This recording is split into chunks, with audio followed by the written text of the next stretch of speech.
A verdade é que teve várias coisas nesse episódio que eu não achei tão legais.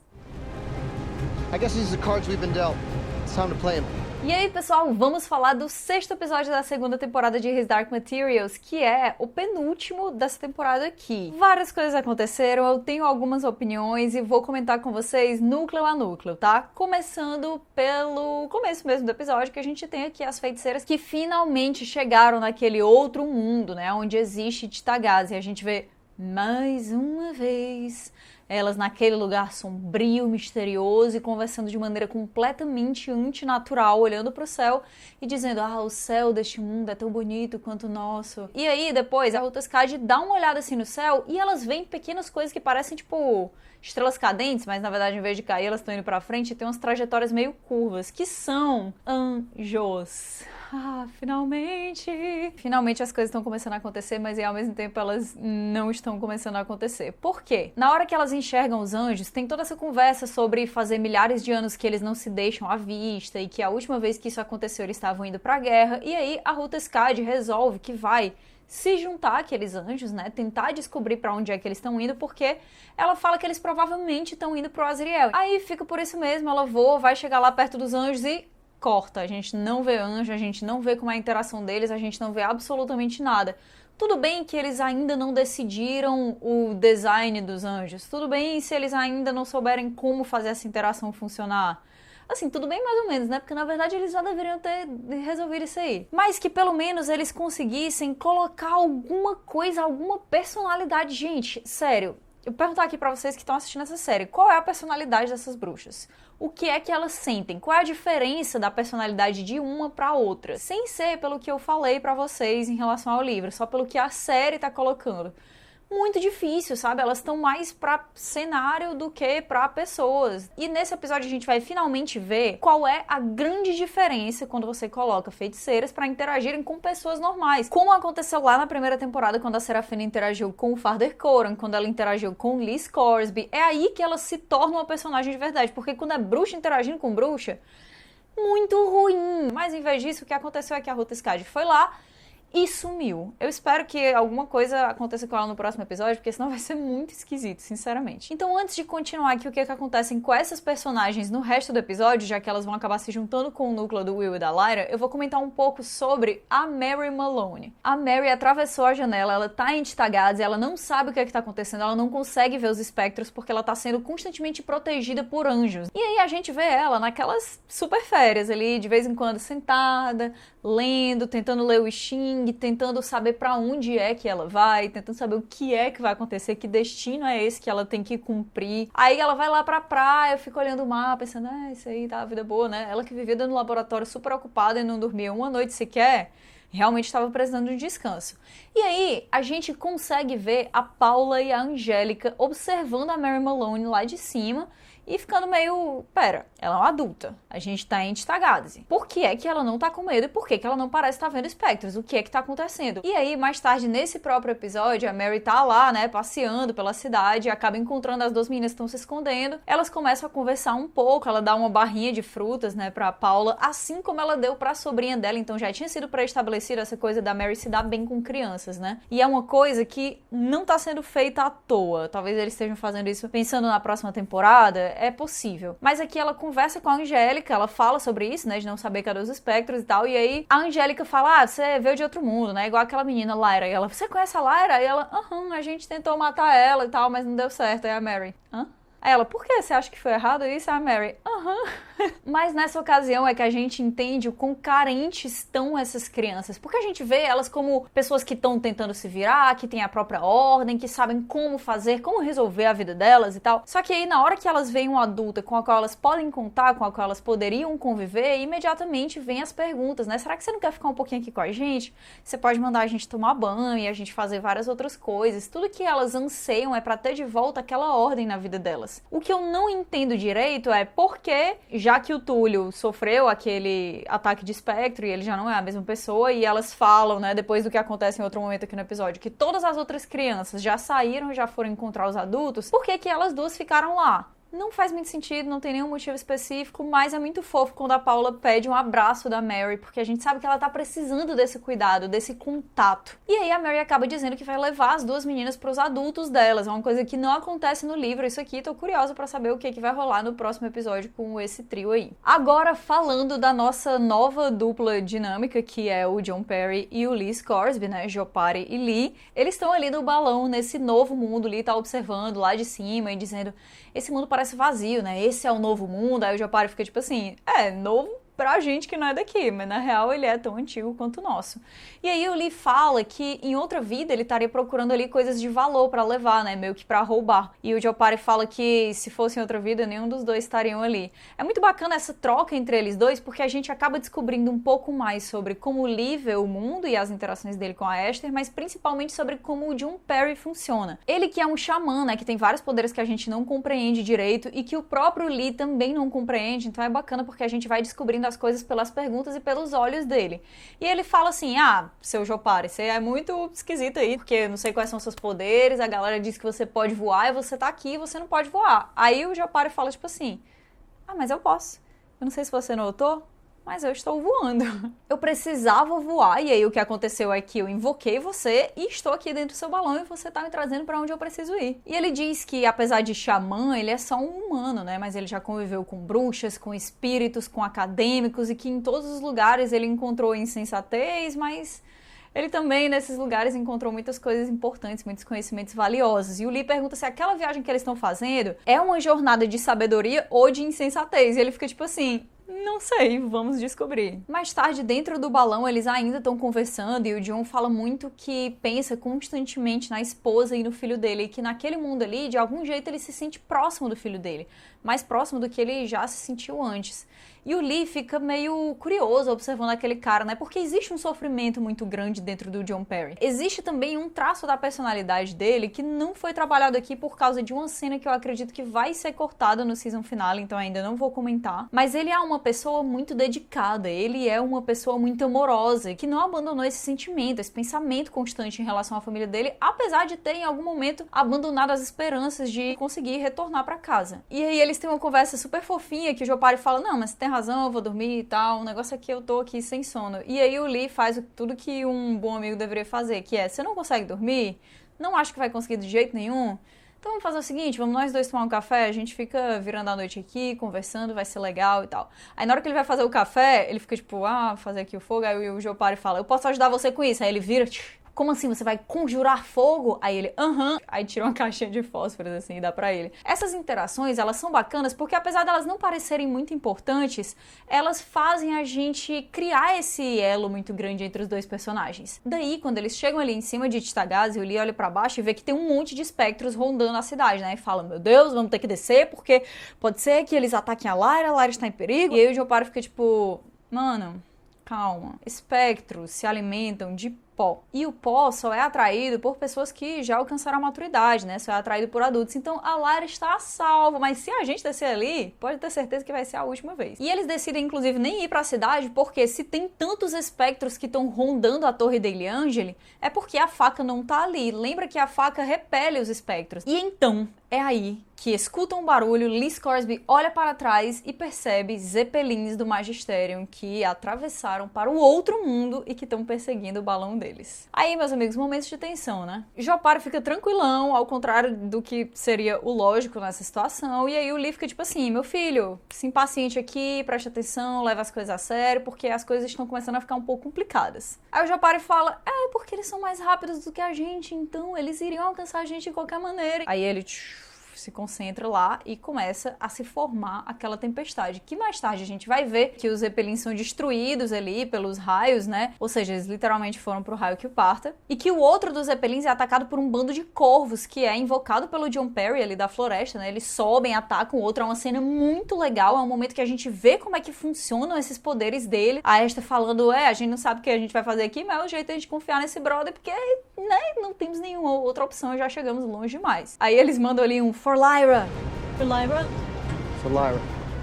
For Frodo. Acontece que sobra um Zeppelin e desse Zeppelin sai um tiro que acaba atingindo o balão deles e eles começam a cair. E aqui a gente não tem mais notícia deles nesse episódio, só saberemos o que acontece no próximo. E antes de falar dos dois núcleos principais aqui, vamos falar do Magisterium, que dessa vez, apesar de ser conhecido por muita gente como a parte chata dos episódios, chegou com informação bombástica, uma informação muito grande, uma informação que eu não queria que estivesse ali naquele momento. O Frapável, ele tinha sido ordenado pelo Cardeal MacPhail a ler o aletiômetro e perguntar onde era que estava a Sra. Coulter, isso no episódio passado, né? E aqui ele chega com respostas bombásticas.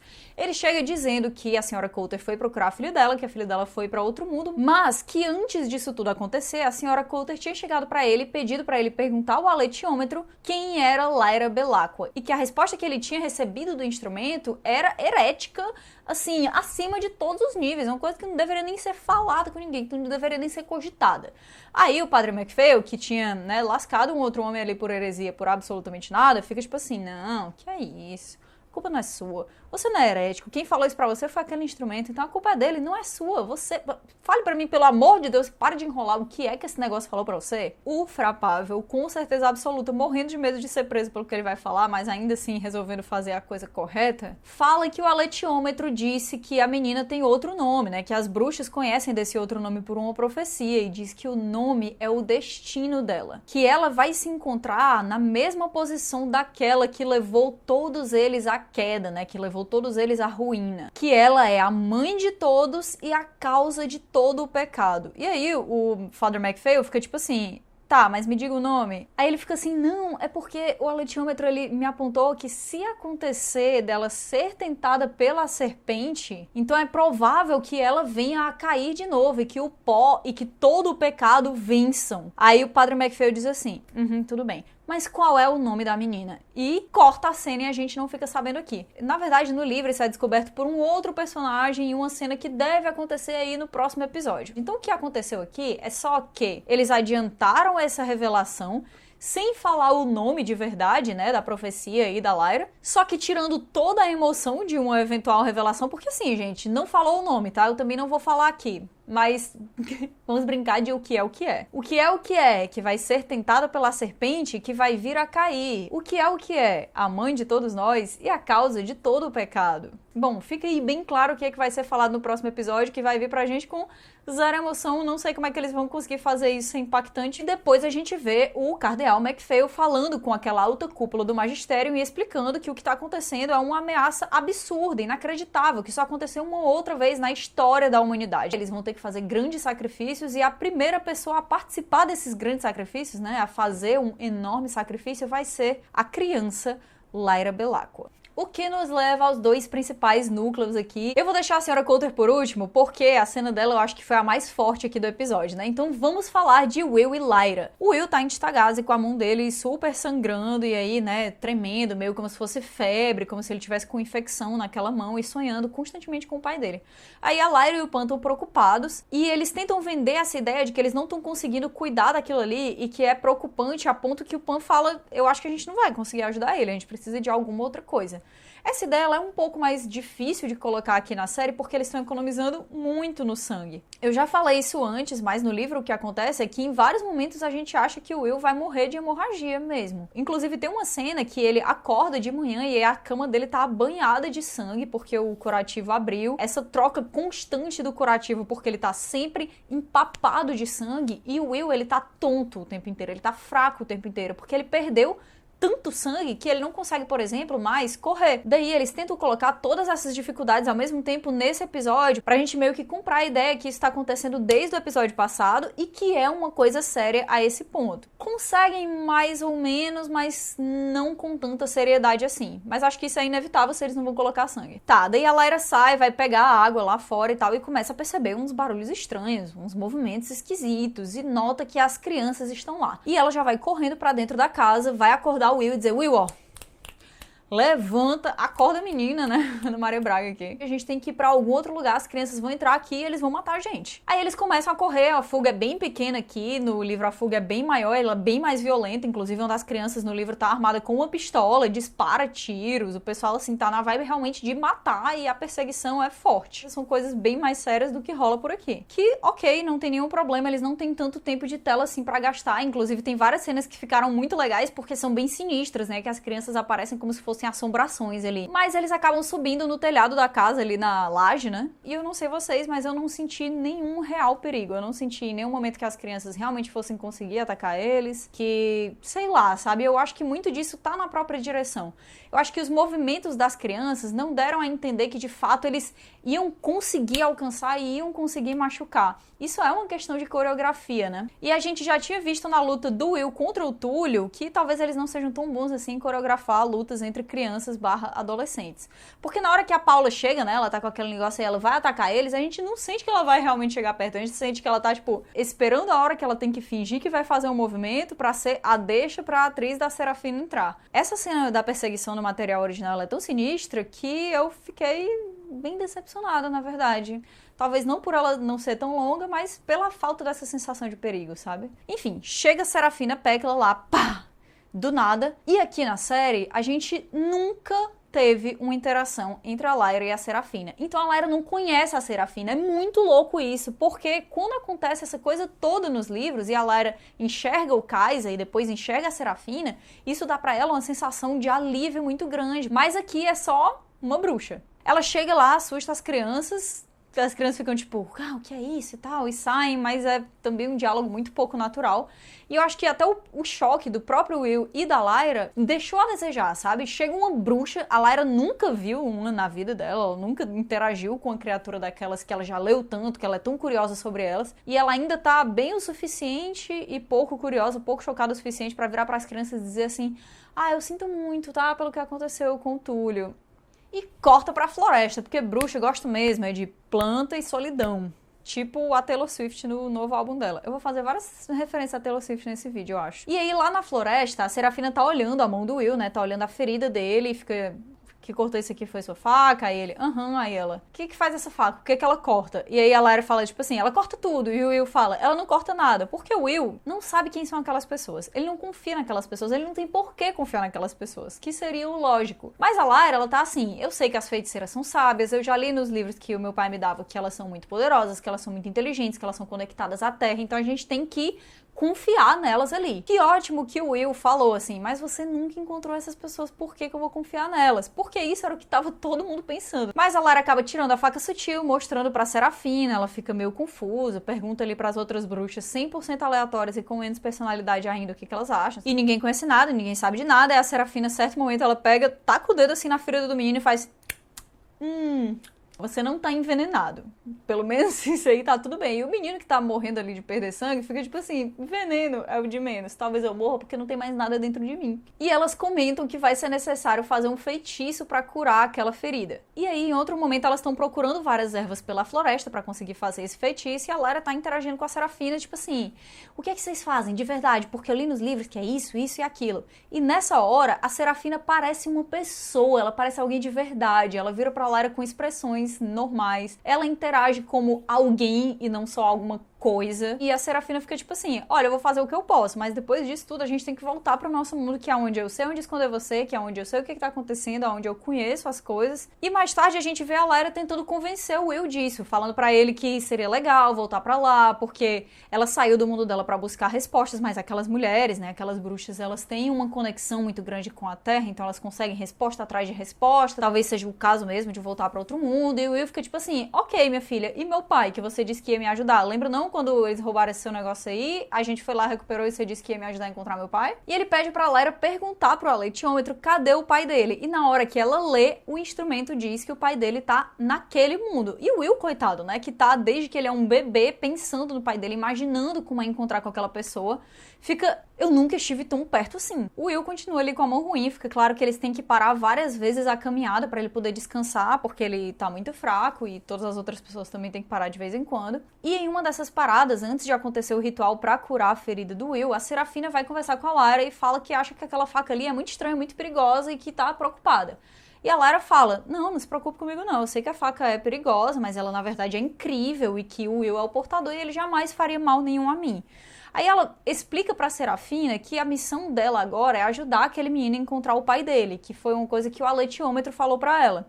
E até fala, né, que não estava muito ligando para o aletiômetro, mas depois que perdeu, aprendeu a dar valor. Isso acontece muitas vezes na vida de seres humanos, hein? E a Serafina comenta em mais uma interação muito legal que eu só fico pensando, caraca, que tristeza que a gente não teve outras coisas desse tipo até agora com a Serafina e nem com outras das feiticeiras. Ela fala que contaram pra ela que o que ela pensaria que é incrível na Lyra, né, o fato dela conseguir ler o aletiômetro, mas na verdade a grande força dela, o que faz dela especial, é a obstinação dela. E explica que a missão das feiticeiras é cuidar da Lyra. E se elas tiverem que cuidar do Will também pra poderem cuidar da Lyra, tudo bem, sem problema, eles vão fazer isso aí acontecer. E vamos para o ritual, essa coisa que a gente teve esperando, né, pra saber quais são os poderes dessas feiticeiras, fora a hora que elas lutaram lá, que foi muito bacana, quais são as outras coisas que elas conseguem fazer, será que elas vão conseguir curar esse menino?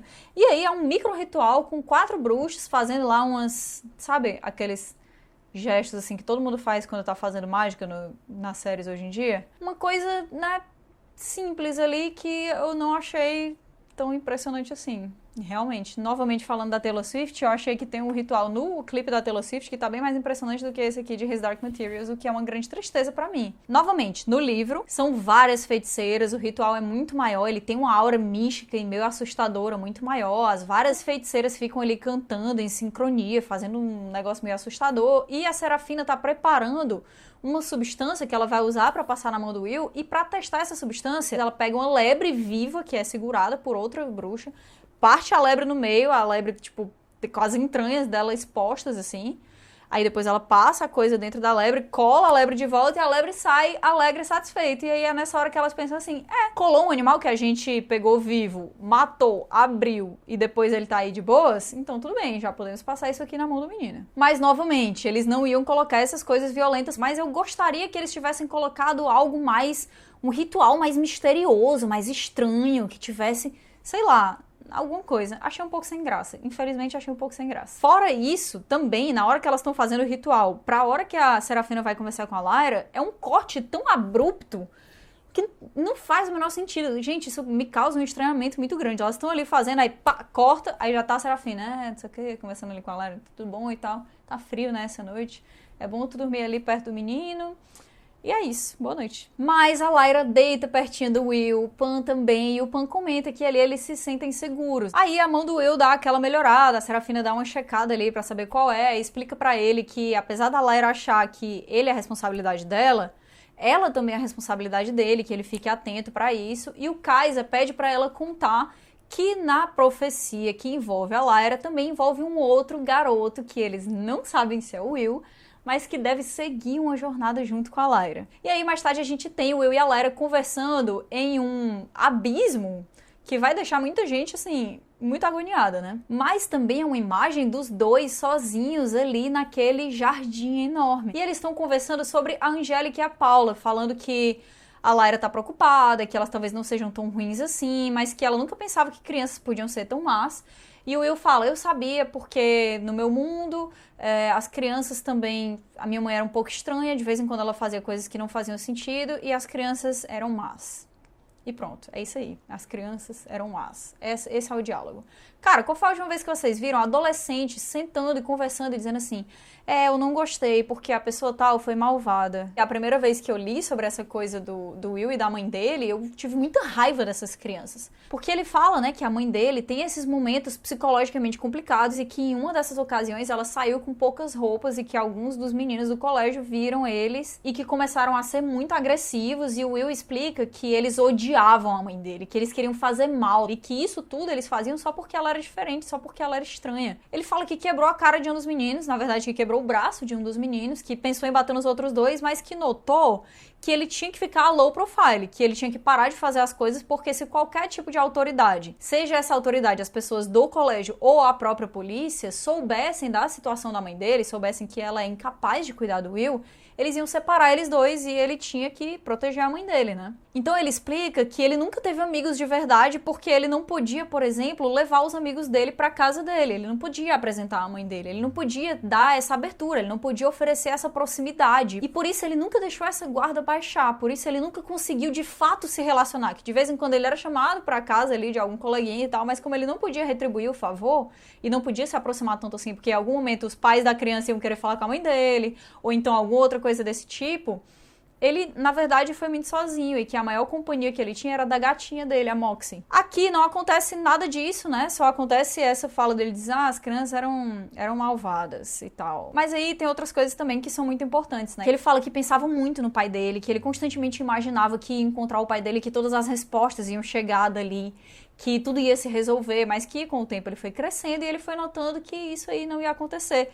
E que na verdade é a Lyra que fala isso, né? Que quando você cresceu, você notou que isso não ia acontecer. Porque a situação deles nesse ponto é similar, porque a Lyra cresceu sem pai e nem mãe. E com certeza ela também imaginava muito disso. O Will fala que ele não podia confiar em ninguém, a Lyra vira pra ele e diz assim, até você me conhecer, né? E ficam os dois ali naquele momento de descanso, sozinhos, aproveitando aquela fase que ainda é de inocência, mas que tá ali logo antes das coisas começarem de fato a mudar. E no último momento que a gente tem desse grupo, eles estão mais uma vez andando por florestas sombrias, na verdade por pedras sombrias dessa vez, e alguma coisa esquisita tá por ali. Aparece um espectro, ele ataca aquela bruxa com a qual a gente simplesmente não se importa porque a gente não sabe quem ela é. O Will imediatamente vai lá com a faca e eu achei que ficou um pouco confuso aqui visualmente o que eles fizeram, porque quase dá a entender que ele tá vendo o espectro, porque na hora que ele ameaça, né, ele vira assim e olha, e o espectro tá exatamente pra onde ele olhou. Mas depois ele fica meio com o olhar perdido, sem saber pra onde ele tá apontando a faca, então eu entendi que ele realmente não tá olhando ali. Como eles encontram ali a Serafina em Titagazi, em cima do telhado, e aí depois corta, eles já estão dentro de uma floresta, a gente não faz nem ideia como é que eles chegaram até ali, a gente não sabe nem onde é que é essa floresta.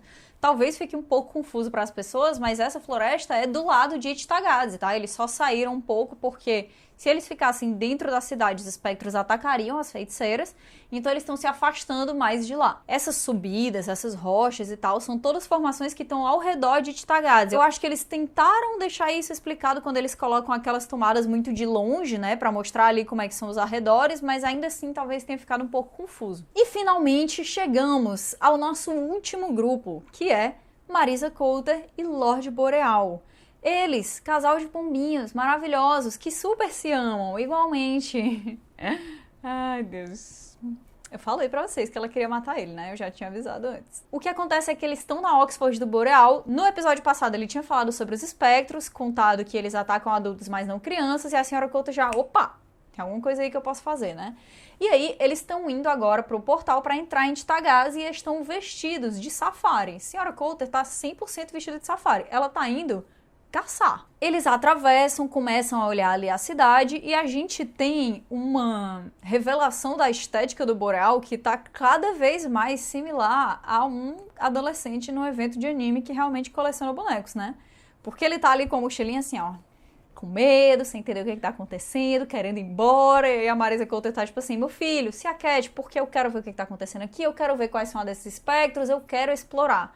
Confia na mãe. Eis que eles estão passeando por lá e encontram uma pessoa que foi atacada pelos espectros. Pessoa essa que estava lá há não sei quanto tempo, que não tinha, né, sido encontrada ali pelos nossos protagonistas. Tudo bem, porque eles não entraram em todas as casas da cidade. E aí ela olha com curiosidade científica, né? Ela fica, olha que interessante isso aqui, como se ele fosse um experimento e não um ser humano que sofreu uma grande coisa, né? Um grande trauma que tá basicamente morto. Nos livros, quando eles vão pra Titagazi, inclusive, não acontece nada daquilo que rolou no episódio passado em termos de interação, né? E a senhora Coulter, ela tá escoltada por um exército de caras que foram intercisionados. Então eles obedecem qualquer ordem e até a relação que ela tem com os espectros é diferente. Eu achei que ficou até mais bem feito na série do que nos próprios livros. Enquanto ela tá rodando ali por Titagazi, ela entra em uma casinha, vai mexendo em tudo, né? Porque não tem dono, então tudo é potencialmente seu.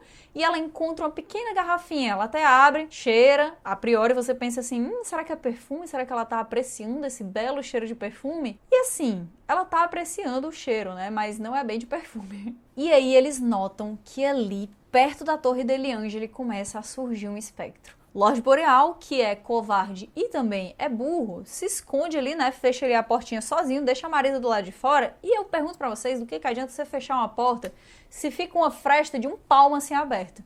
Nada, não adianta de nada. Lorde Boreal, você segue me decepcionando dia após dia. E no início a gente vê que a senhora Coulter, ela tá nervosa, que ela tá insegura, que ela tá sem saber o que vai acontecer, mas ela respira fundo e suprime tudo aquilo, toda aquela natureza, todas aquelas emoções, tudo que faz atrair o pó pra ela. Porque aqui nesse mesmo episódio a gente vê o Jopari falando que aquelas criaturas se alimentam de pó, então ela esconde tudo aquilo e começa a andar. E a gente vê que ela ainda tem um certo medo, mas ela não perde a concentração. E essa cena que ficou demais, ela controlando os espectros. Olha, nessa hora aí, primeiro, amei os espectros assim de perto. Não sei se é porque eles estavam perto da senhora Coulter e eu fiquei com aquela ilusão de que todo mundo que tá perto da mulher bonita é bonito também. E o jeito que eles interagem com ela ficou muito legal. Vi dinheiro colocado ali. Pronto, a grana que sobrou dos Demons que eles esconderam todos na primeira temporada foi todo colocado nessa cena aqui pra ela interagir com os espectros. Dinheiro muito bem gasto. Aí o Boreal, que percebe que agora tá a salvo porque ele é amigo da mulher que controla os espectros, chega lá e fica tipo assim: Marisa, o que tá acontecendo? Ela fala assim: eu consigo controlar eles e tal. Não é maravilhoso? Vamos comemorar? Aquelas, né, super felizes na ilha de caras ali. Aí ela, vamos ali atrás de um bom vinho e tal, bons drinks. Eles sentam no barzinho e estão conversando ali. Já deu pra notar que eles já tinham bebido uma das garrafas de vinho, né? Então ele já tava meio embriagado, já tava com a guarda baixa, eles já estavam conversando. E aí ele pergunta pra ela como é que ela faz pra controlar os espectros e ela diz que eles se alimentam do que nos faz humanos e eu só suprimo isso. Mas antes, quando ela vai pegar o refil da bebida do Boreal, e eu digo do Boreal porque se a gente notar, o copo dela mesmo já tá cheio, ela enche só o dele, a gente vê ali a garrafinha que ela tinha pego mais cedo, a gente vê a garrafa de vinho e ela levando ali toda feliz e tal. Aí coloca o vinho pra ele, começa a conversar e começa a super dar mole pro Boreal, né? Ele fala que com aquele poder que ela tem, eles podem andar livremente pela cidade. Aí ela, sim, eu sei, quer dizer que a gente pode encontrar a Lyra e você pode encontrar o garoto e aí a faca vai ser sua. Aí ele, minha não, nossa, porque eu quero dividir essa coisa com um igual, né? Com alguém que é semelhante a mim em todos os sentidos. Aí ela, você me considera semelhante a você? Aí ele, sim, com certeza. Aí ela, que legal e tal, vai lá e dá um beijo nele, que é coitado, né? Ele tava esperando por aquele momento, pelo menos ele teve isso na vida dele, pelo menos essa vontade foi atendida. E aí, depois do beijo, ela diz assim, então vamos beber em homenagem a isso. Aí eles pegam o copo, entra naquela dinâmica ali do vira, vira, vira. Lorde Boreal bebe a dele, fica conversando com ela, e quando ele nota, a visão tá meio turva, tem alguma coisa acontecendo, ele tá meio fraco, algo ali tá rolando. Mas aí ela começa a falar assim, tudo isso que você escondeu de mim, né, esse novo mundo, essa janela, como seria mais fácil se você tivesse falado pra mim que tava com a Lyra da primeira vez que você encontrou ela? E aí ele nota assim, tem alguma coisa estranha aqui. Ela diz que sabe que ele fez muito por ela, que entende, não é que ela tenha, né, ignorado tudo isso que ele fez, mas que as ambições dele são muito pequenas e que ele só ia atrasar ela. E também diz que ele não é e nem nunca foi semelhante a ela, que ele nunca esteve no mesmo nível que ela. E aí ele fica assim, o que você fez? Aí ela, olha, nem esquenta a cabeça aí, só se deixa aí, abraça o seu destino e adeus, tchau e bênção. Aí ele vira, né, cai uma lágrima assim dele pensando em todos os bonecos que ficaram pra trás e morre. E o que a senhora Coulter faz? Obviamente ela continua bebendo vinho ali ao lado do cadáver da pessoa que ela acabou de matar. Mais tarde nesse mesmo episódio a gente vê que anoiteceu, passou um tempo, a senhora Coulter bebeu mais 2 garrafas de vinho ali sozinha. Sozinha não, né, porque ela tá fisicamente acompanhada pelo corpo do cara que ela assassinou. E aí a gente vê ela colocando a mão em uma vela, mais uma vez, como a gente já viu antes o Padre MacPhail fazer, que é um símbolo de absolvição. Ela tá se punindo fisicamente pelo pecado que ela cometeu, que no caso foi assassinar o Lorde Boreal. E nessa hora ela vira pro macaco dela e ela fala assim, força é salvação. E é isso, aqui acaba o episódio. Como eu falei, teve várias coisas que eu esperava mais, inclusive o ritual das feiticeiras, as próprias feiticeiras, a interação da Ruta Skadi com os anjos, principalmente, e várias outras pequenas coisinhas aqui e ali, a própria naturalidade do diálogo que estava bem melhor nos últimos 2 episódios e agora voltou a perder um pouco o ritmo, esses cortes súbitos que eu já tinha falado antes que me incomodam bastante, mas é isso, eu tô esperando muito que eles consigam se recuperar pra fazer uma grande season finale. Tem várias coisas que ainda precisam acontecer, tem várias cenas muito emocionantes, então o que nos resta é esperar o 7º e último episódio dessa segunda temporada. Coloca aqui nos comentários o que vocês estão achando e o quão ansiosos vocês estão pro final dessa temporada e pra renovação da terceira, né? Por favor, não me deixem sem essa terceira temporada. Mas por hoje é isso, eu vou ficando por aqui e a gente se encontra na próxima semana pro último review de episódio da Faca Sutil. Olha que coisa, né? Talvez pro Natal também. Eu tô um pouco perdida em datas, mas eu vou ver se eu tenho que desejar Feliz Natal pra vocês na próxima ou antes. De qualquer maneira, se vocês não me seguem ainda nas redes sociais, lembra de me seguir no Instagram e no Twitter, que eu também falo muito com vocês por lá. Então, se eu esqueci de dar Feliz Natal hoje, eu dou Feliz Natal pra vocês nas minhas redes, beleza? Eu vou ficando por aqui e a gente se encontra na próxima. Tchau, tchau!